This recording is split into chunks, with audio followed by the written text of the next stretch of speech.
నమస్కారం వార్తలకు స్వాగతం. ముందుగా ముఖ్యాంశాలు.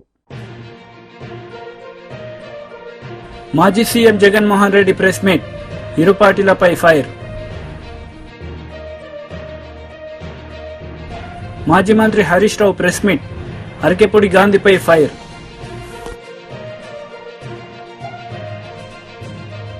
మాజీ సీఎం జగన్మోహన్ రెడ్డి మీడియా సమావేశం నిర్వహించారు. ఈ సందర్భంగా చంద్రబాబు నాయుడుపై ఆయన మండిపడ్డారు. రిజర్వాయర్ కు 9,950 క్యూసెక్లు ఇన్ఫ్లో వచ్చింది. మరి బుద్ధి జ్ఞానం ఉన్నవాడు ఆ 9,950 క్యూసెక్లు కిందికి వదిలేయాలి కదా. ఎందుకనంటే ఏలేరు రిజర్వాయర్ కింద అవుట్ఫ్లో కెనాల్ కెపాసిటీ, అవుట్ఫ్లో కాలువ కెపాసిటీ 14,000 క్యూసెక్స్ కు కాలువ కెపాసిటీ ఉంది. కాబట్టి ఆ వచ్చిన 9,950 క్యూసెక్స్ కిందికి వదిలేయాలి కదా. వదిలేస్తే నీ ఫ్లడ్ కుషన్ అనేది నువ్వు మెయింటైన్ చేయగలుగుతావు. పైనుంచి నీళ్లు వచ్చినప్పుడు ఆ నీళ్లను రెగ్యులేట్ చేస్తూ కిందికి వదలగలుగుతాం. కానీ 9,900 క్యూసెక్స్ 9,950 క్యూసెక్స్ ఏలేరు రిజర్వాయర్లోకి ఇన్ఫ్లో వస్తే సెప్టెంబర్ 1వ తారీఖున ఏలేరు రిజర్వాయర్ నుంచి బయటికి నీళ్ళు ఎంత పంపారో తెలుసా? అవుట్ఫ్లో కేవలం 300 క్యూసెక్స్. సెప్టెంబర్ 2వ తారీఖున 7,033 క్యూసెక్లు ఏలేరు రిజర్వాయర్కి ఇన్ఫ్లో వస్తే వీళ్ళు బయటికి ఎంత పంపించారో తెలుసా? కేవలం మళ్ళీ 300 క్యూసెక్స్. సెప్టెంబర్ 3వ తారీఖున మళ్ళీ ఏలేరు రిజర్వాయర్కి ఇన్ఫ్లో 4,991 క్యూసెక్లు వస్తే వీళ్ళు బయటికి పంపించింది ఎంతో తెలుసా? కేవలం మళ్ళీ 300 క్యూసెక్లు మాత్రమే. సెప్టెంబర్ 4వ తారీఖున 5,045 క్యూసెక్లు వస్తే వీళ్ళు బయటకు పంపించింది కేవలం 300 క్యూసెక్లు. ఈ మాదిరిగా రిజర్వాయర్ను రెగ్యులేట్ చేయాల్సిన కార్యక్రమం చేయకుండా canal carrying capacity, outflow capacity of the canal ఎటువంటి ముంపుకు గురి కానికుండా 14,000 క్యూసెక్స్ను పంపించగలిగే పరిస్థితి ఉన్నా సరే, మోడర్నైజేషన్ కాస్త కూస్తో సరిగ్గా జరగలేదు కాబట్టి 14, కాకపోతే దాన్ని 10,000 వేసుకోండి. కనీసం ఆ 10,000 క్యూసెక్లైనా కనీసం ఎటువంటి ముంపుకు కూడా గురి కాకుండా పంపించే పరిస్థితి ఉన్నా కూడా వీళ్ళు ఏం చేశారు? పై నుంచి నీళ్లు వస్తూ ఉన్నా కూడా ఏమాత్రం కూడా లెక్క పెట్టకుండా నిర్లక్ష్య వైఖరితో కేవలం 300 క్యూసెక్లు మాత్రమే మొదలుపెట్టారు. ఇలా వదిలిపెడుతూ ఏకంగా 9వ తారీఖు వచ్చేసరికి రిజర్వాయర్లలో స్టోరేజ్ కెపాసిటీ పూర్తిగా నిండిపోయింది. స్టోరేజ్ కెపాసిటీ పూర్తిగా నింపేశారు. వదలాల్సింది పోయి, మెయింటైన్ చేయాల్సింది పోయి పూర్తిగా నింపేశారు. నింపేసరికి 9వ తారీఖున 45,335 క్యూసెక్లు నీళ్లు ఏలేరు రిజర్వాయర్కి ఇన్ఫ్లో వస్తే వీళ్ళు గత్యంతరం లేక రిజర్వాయర్ కెపాసిటీ పూర్తిగా నిండిపోయింది కాబట్టి కిందికి 21,500 క్యూసెక్లు కిందికి నీళ్ళు వదిలేశారు. మరుసటి రోజు సెప్టెంబర్ 10వ తారీఖున 26,134 క్యూసెక్లు నీళ్లు ఏలేరు రిజర్వాయర్కి వస్తే ఏకంగా 27,275 క్యూసెక్లు నీళ్లు కిందికి వదిలేశారు. నేను అడుగుతా ఉన్నా మిమ్మల్ని, ఇది మ్యాన్ మేడ్ ఫ్లడ్ కాకపోతే ఏమిటయ్యా అని చెప్పి. నేను చెప్పేటివన్నీ కూడా వాస్తవాలు. మీ ఏలేరు రిజర్వాయర్ నుంచి వచ్చిన డేటా ఇది. నిజంగా ఒక బాధ్యత లేని ప్రభుత్వం, ప్రజల పట్ల ఏమాత్రం కూడా మానవత్వం చూపని ప్రభుత్వం, వరదలు వస్తే కనీసం ఎలా హ్యాండిల్ చేయాలనో కూడా కనీసం ఇంకిత జ్ఞానం కూడా లేని ఈ ప్రభుత్వాన్ని ఏమనాలి అని చెప్పి మీరే ఆలోచన చేయమని నేను కోరుతా ఉన్నా. ఇంకొక విషయం కూడా చెప్పదలుచుకున్నా. ఇదే మనిషి చంద్రబాబు నాయుడు గారు అబద్ధాలు చెప్పడంలో గోబెల్స్కు చంద్రబాబు నాయుడు గారు ఏకంగా తమ్ముడు వరుస అవుతాడు. గోబెల్స్కు చంద్రబాబు నాయుడు తమ్ముడు వరుస అవుతాడు. అబద్ధాలు చెప్పడంలో చంద్రబాబు నాయుడు గారి పరిస్థితి, కెపాసిటీ ఏమిటి అని అంటే అబద్ధాలను తాను మ్యానుఫ్యాక్చర్ చేయగలుగుతాడు, చేయడంలో దిట్ట. ఆ మ్యానుఫ్యాక్చర్ చేసిన అబద్ధాన్ని కాంగ్రెస్ నేతలు మీడియా సమావేశం నిర్వహించారు. ఈ సందర్భంగా పలు అంశాలపై వారు మాట్లాడారు. నీలాంటి దుర్మార్గులు భాష మార్చి వక్రీకరించినప్పుడు వాయిస్ పెంచాల్సి వచ్చింది తప్పించి, లేకపోతే ఇన్నేళ్లలో నా భాష ఎప్పుడు కూడా తేడా రాలే. ఇందాకను తరిమి తరిమి కొడతా, చేతగానే ఎవడున్నాడు చూసుకుందాం, ఎటువంటి అభ్యంతరం కూడా లేదు, దానికి సిద్ధంగా ఉంటాం మేము. రెండోది, చాలా విషయాలు మాట్లాడారు, రెచ్చగొట్టే విషయాలు మాట్లాడారు, వ్యక్తిగతంగా దూషించారు. శేర్లింగాల ప్రజలందరినీ కూడా ఆలోచించమన్నారు. శేర్లింగంపల్లి ప్రజలందరికీ కూడా నేను మంచిగా చెడు అనేది అందరికీ కూడా తెలుసు. అందరూ కూడా తెలవబట్టే ఈరోజు 3 సార్లు గెలిపించారు. ప్రజలకు ఎప్పుడు లాయల్గానే ఉంటా, రాజకీయం అప్పుడు రాజకీయం చేస్తాం, అభివృద్ధి అప్పుడు 4 సంవత్సరాల 11 నెలలు అభివృద్ధి ధ్యేయంగా పార్టీలకు అతీతంగా పనిచేస్తాం. దాంతోపాటు ఈ 10 సంవత్సరాల్లో ఎవరిని కూడా నువ్వు ఏ పార్టీ అనేది మేము ఎప్పుడు కూడా అడగలే. ఏ భాషలు ఎవరు మాట్లాడారు అనేది, గాంధీ నువ్వు భాష చక్కగా మాట్లాడు, ఎస్ మీరు చక్కగా ఉండి నన్ను మాట్లాడమంటే ఉపాధ్యాయుడు పాఠం చెప్పినట్టుగా ఒక స్టూడెంట్ లాగా చక్కగా విని క్రమశిక్షణగా మాట్లాడతావు. 10 సార్లు రెచ్చగొట్టావు, ప్రజల్ని ఇబ్బంది పెట్టే కార్యక్రమం చేశావు, మహిళల్ని ఇబ్బంది పెట్టే కార్యక్రమం చేశావు. మహిళలే కాక ఉన్నత స్థానంలో ఉన్నటువంటి గవర్నర్, రాష్ట్రపతి మహిళలను తెలిసి వాళ్ళని కూడా కించపరిచే విధంగా నువ్వు మాట్లాడిన తీరు నువ్వు మార్చుకో. పార్టీల పరంగా యుద్ధాలు ఉంటాయి, క్రిటిసైజం ఉంటుంది, చేసుకోవడం తప్పలేదు. కానీ వ్యక్తి పేరు పెట్టి మాట్లాడావు. నువ్వు మాట్లాడినందుకు మాత్రమే నేను మాట్లాడాల్సి వచ్చింది తప్పించి, అడ్వాన్స్ అయ్యి ఒక మాట మాట్లాడాల్సింది తప్పించి ఇంకో విధంగా లేదని కూడా నేను తెలియజేస్తున్నా. హరీష్ రావు గారు కూడా గాంధన్న నువ్వు భాష మార్చుకోవాలని పెద్ద మనిషి నాకు చెప్పాడు. నాకన్నా హరీష్ అన్న సీనియర్,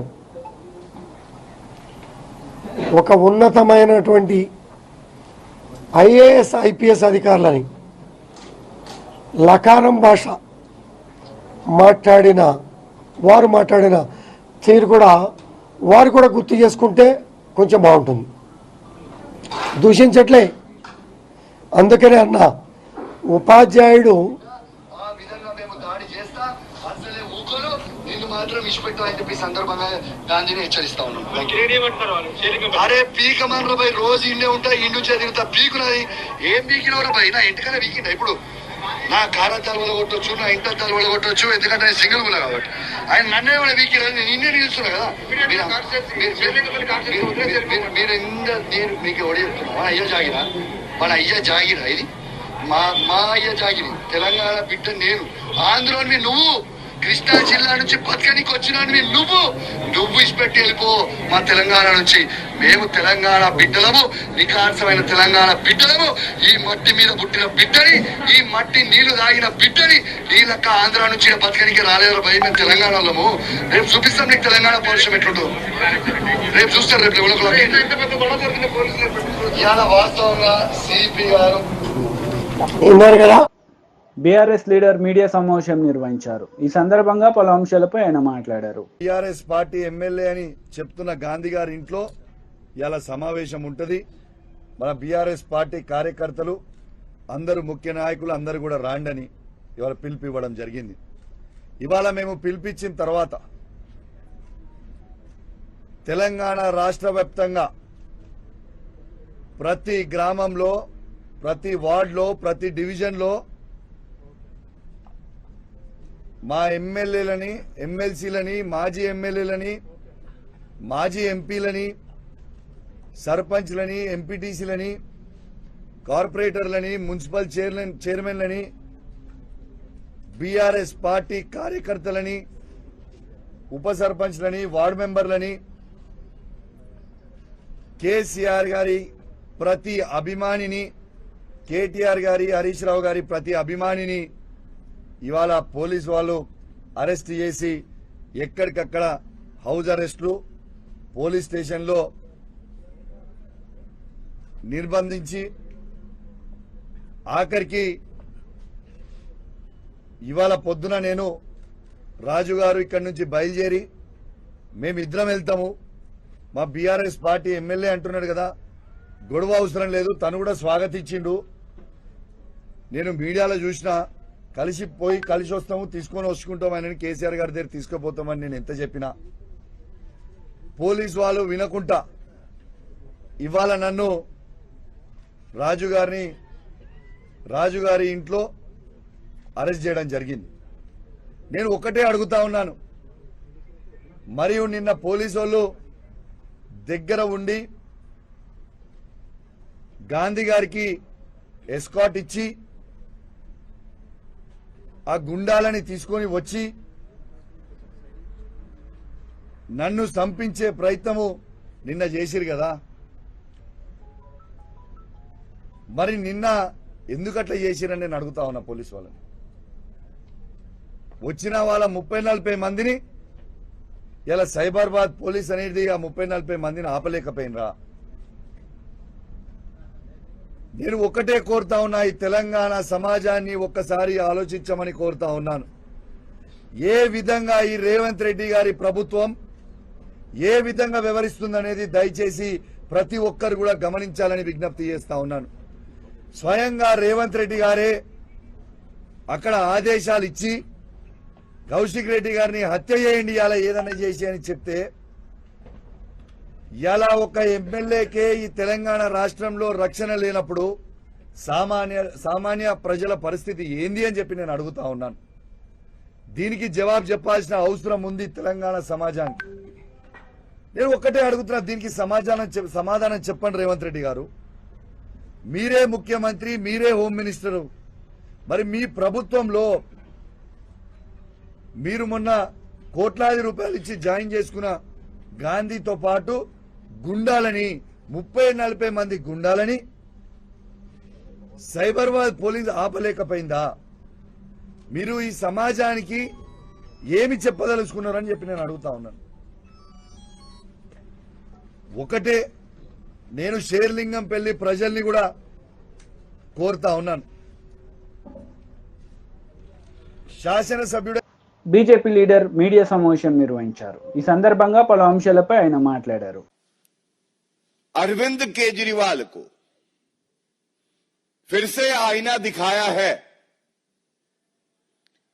और ये जो आदेश पारित हुआ है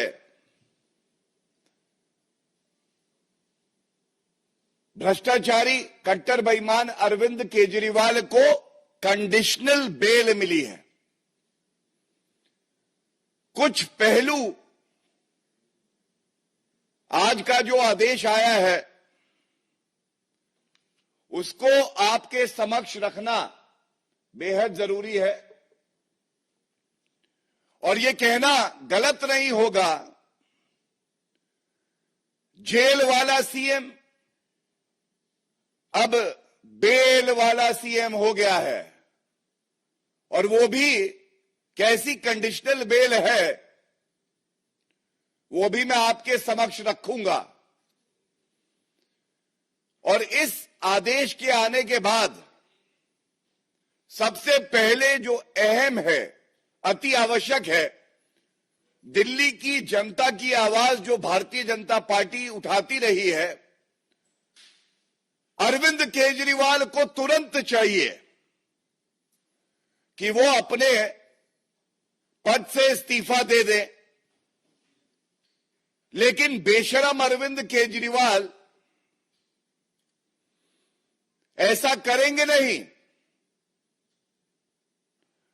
क्योंकि अरविंद केजरीवाल में एक बूंद नैतिकता नहीं बची है। जो अरविंद केजरीवाल राजनीति में आकर कहते थे कि अगर किसी नेता पर आरोप लग जाए तो इस्तीफा दे दे, आज वो कंडीशनल बेल पाते हैं और तब भी 6 महीने तक किसी संवैधानिक पद पे कोई व्यक्ति बैठा हो, उसके लिए तो एक दिन अगर वो जेल चला जाए तो बहुत बड़ी बात होती है, इस्तीफा दे देना चाहिए। यहां 6 महीने तक जेल में रहकर आए और आज कंडीशनल बेल मिलने पर भी इस्तीफा नहीं दिया है। और ये कहना गलत नहीं होगा,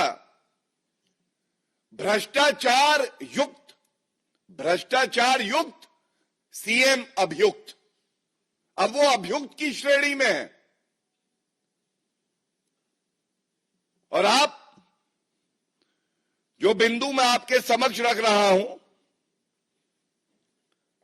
बिंदुवार तरीके से इसका संज्ञान लेकर यह बात जनता तक जरूर जानी चाहिए। सबसे पहले सर्वोच्च न्यायालय में अरविंद केजरीवाल की दलील क्या थी? पहला, उनकी पहली दलील यह थी कि जो उनकी गिरफ्तारी हुई है वो वैध नहीं है। The arrest of Arvind Kejriwal is illegal. और आज सर्वोच्च न्यायालय ने जब फैसला सुनाया है, बड़ी जिम्मेदारी से मैं आपके समक्ष रख दूं, तो इस 2 न्यायाधीशों की खंडपीठ ने स्पष्ट किया है, appellant's arrest does not. మాజీ మంత్రి హరీష్ రావు మీడియా సమావేశం నిర్వహించారు. ఈ సందర్భంగా పలు అంశాలపై ఆయన మాట్లాడారు. దీనికి కారణం రాష్ట్ర ముఖ్యమంత్రిది, ఇది డీజీపీ గారిది కాదా అని నేను అడుగుతా ఉన్నా.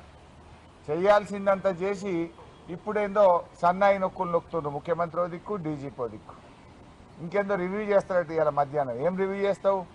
ఇంకా సూటిగా ఎట్లా కొట్టాలి, ఇంకెవరిని కొట్టాలి, ఎవరెవరి మీద దాడులు చేయాలని చేస్తావా?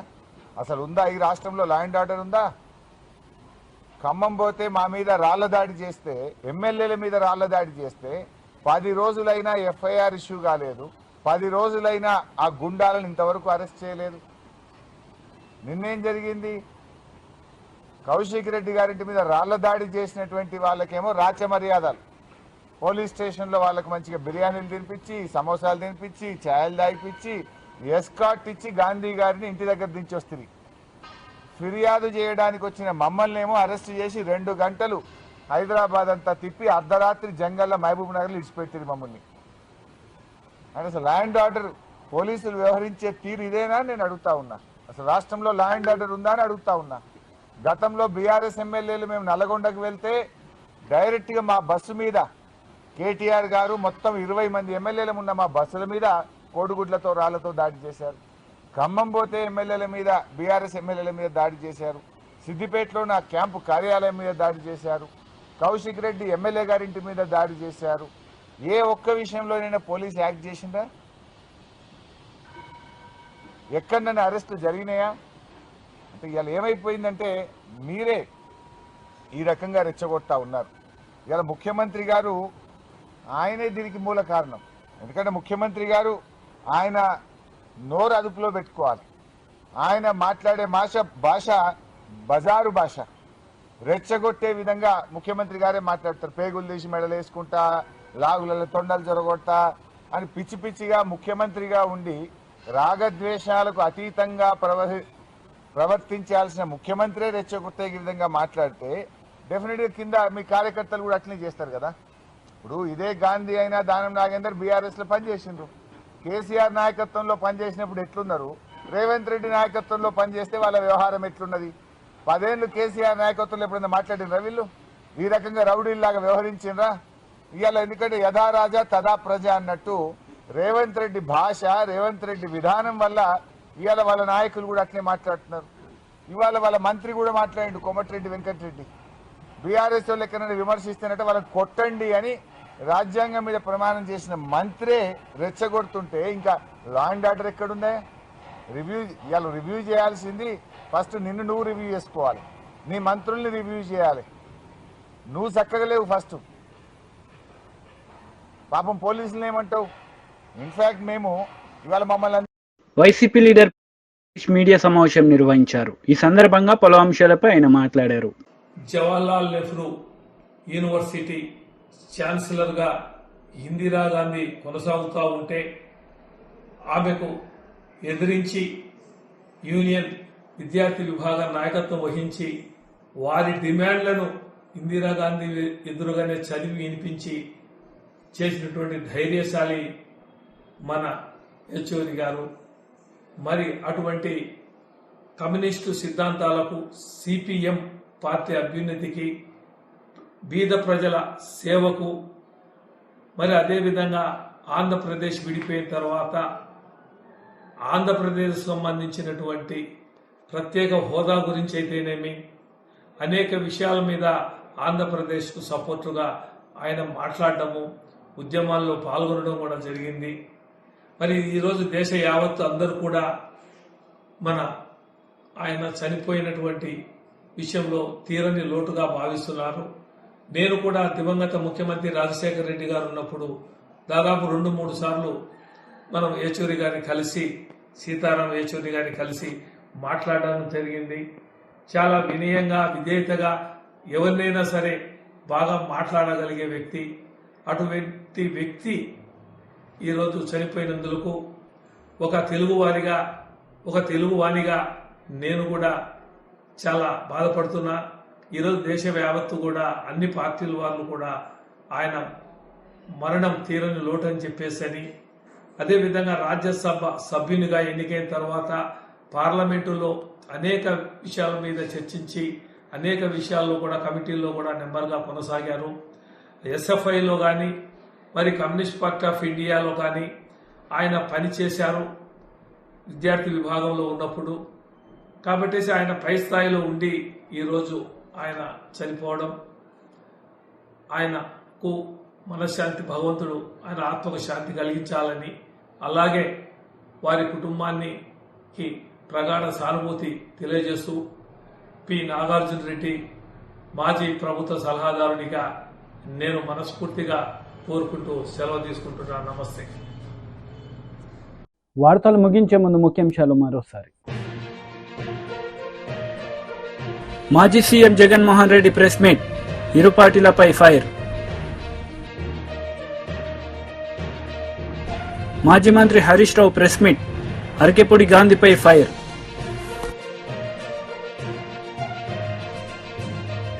ఈ వార్తలు ఇంతటితో సమాప్తం. తిరిగి ప్రసారమయ్యే వార్తల్లో మళ్ళీ కలుద్దాం. అంతవరకు సెలవు. నమస్తే.